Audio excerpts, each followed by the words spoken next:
The Apple Watch is such a small device, but a very useful one indeed. And with small devices comes small batteries, thereby making each and every percentage very important. So in this video, I'm going to be showing you some of the tips that Apple suggests that you should look into in order to increase the battery life of your Apple Watch. A very general misconception that people have when it comes to the iPhone and the Apple Watch is that most often we turn off our Bluetooth or Wi-Fi on our devices when we don't have anything that we are trying to get it to connect to. But then in the background, we need to remember that turning off Bluetooth on the iPhone really affects the battery life of your Apple Watch, because the Apple Watch tends to communicate with the iPhone so often, especially if you have the Wi-Fi version Apple Watch. Then turning off Bluetooth on your iPhone will drain the battery, because the Apple Watch will continuously search for that connection, and if it's not there, then it will increase the frequency. So to increase the battery life on your Apple Watch,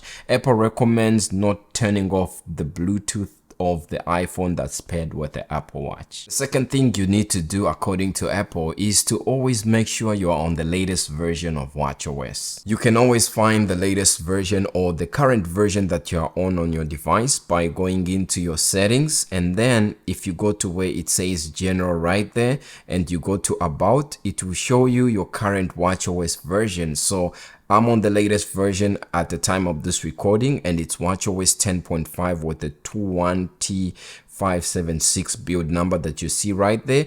But then if you want to update, you can always go to software update, and it will give you an option to update if there's a newer version than that which you are on, which is something that's good. Or alternatively, if you want to check for your software update on your Apple Watch, you can do this through the Apple Watch application on your iPhone. If you open it, go to general and then go to software update, then you can also be able to do the same settings and update your device to the latest version. It's important to do this not just for the battery gains, but with each update that you do, there's usually bug fixes, and most important is the security updates that Apple usually issues with each software update, and these can always be found on the Apple security page. Another thing that Apple recommends doing on your device, if you are always active with your hands, by being active, it means, you explaining things or moving your hands multiple times, you lowering and raising your wrist multiple times, or, you lifting and lowering your arm multiple times. And that always is triggering on, always on display multiple times. And the first setting that Apple recommends changing here, they recommend looking at the option of turning off wake on wrist raise. So if you turn it off like this, then every time you raise up your watch, then it won't wake up, and you will still be able to see the time like this. But then for it to wake up, then you would need to press any of the buttons on the side here, like the digital crown like this, and it will show you the current phase and the different complications. If you're working out for longer periods of time and you find that your heart rate sensor is draining most of your juice when it comes to the Apple Watch, what Apple recommends doing is to use a Bluetooth chest strap with your Apple Watch, and you can always pair this by going into your settings, and then when you go to where it says Bluetooth, you can then pair the chest strap, and then your sensors, as you can see mine are going crazy,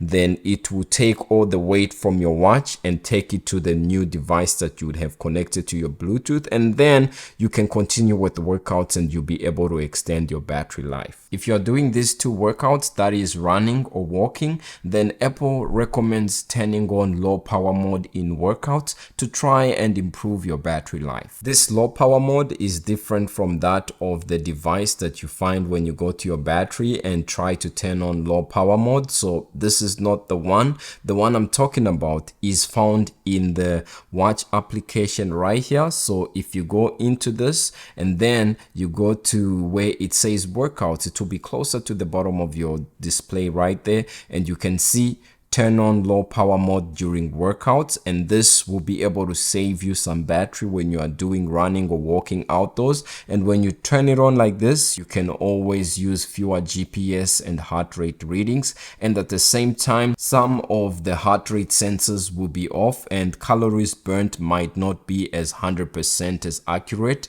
as if you would have been working out in normal mode for those 2 workouts. Now, obviously, we can't talk about workouts low power mode without talking about general device low power mode. So this one is found by going into your settings of your device, and then if you go into the battery icon right here, you notice there's low power mode right here, and you see that when you turn this on, you save battery life by turning on always on display and limiting the sensors as well as the cellular and Wi-Fi connections of your Apple Watch. And you notice that notifications may be delayed and emergency alerts may arrive late, and this will turn off features such as background heart measurements, so it won't be doing that in the background, and you will save your device from turning on the sensors multiple times. And heart rate notifications too will be delayed, and irregular or ECG notifications will be delayed. On the top of that, the VO2 max measurements, you will not get notifications as well. So this is another option that Apple recommends turning on. In this low power mode settings, if you are not connected to your iPhone, your Apple Watch will always try to retrieve notifications from the iPhone once every hour. And at the same time, if you charge your device in low power mode, you will see that the battery icon, once it gets to 80% and beyond, it will automatically disable low power mode and it will start charging in normal mode. Apple recommends knowing the status or condition of your battery, so this can always be found by going into your settings, and if you go to where it says battery right here, you notice it takes a little bit of time to load, and you can see your charge percentage, but the most important one is the battery health. And right now you can see that my maximum health capacity is on 96%. If it's on 80% or lower, then Apple recommends changing your battery out in order to enhance user experience, because as your battery life on your device gets lower and lower on the maximum health capacity, certain background processes slow down as well in order to not compromise on the user experience. So for this reason, then if it's 80% or less, then Apple recommends changing it out. The last thing that Apple recommends doing, if you are charging your Apple Watch using your MacBook connected to the Apple Pack charger and the other end is connected on the laptop, they recommend making sure that your MacBook is not in low power mode or in sleep mode. It has to be on, because unlike the iPhone that can still charge even though your MacBook is connected to off, on, and is in low power mode, because unlike your iPhone that has the ability to continuously charge when the MacBook is off or in low power mode or in sleep mode, the Apple Watch won't have that function. So you might think you are charging if your device is in sleep mode, that is your MacBook. So if you want to charge your Apple Watch with your Mac, then your Mac has to be on in order to do that. So those are some of the settings that Apple recommends doing in order to improve your battery life on this small yet important device. There's other settings that I'll be covering here on the channel that I think really make a bigger difference as well. But these ones that Apple suggested do work. So if you want to see those as well as many other WatchOS features and some of the apps that I use, and always let me know what you want to see in the description of this video, and I'll definitely cover that. If you like this video, leave a like and subscribe, and I'll see you in the next one. Peace.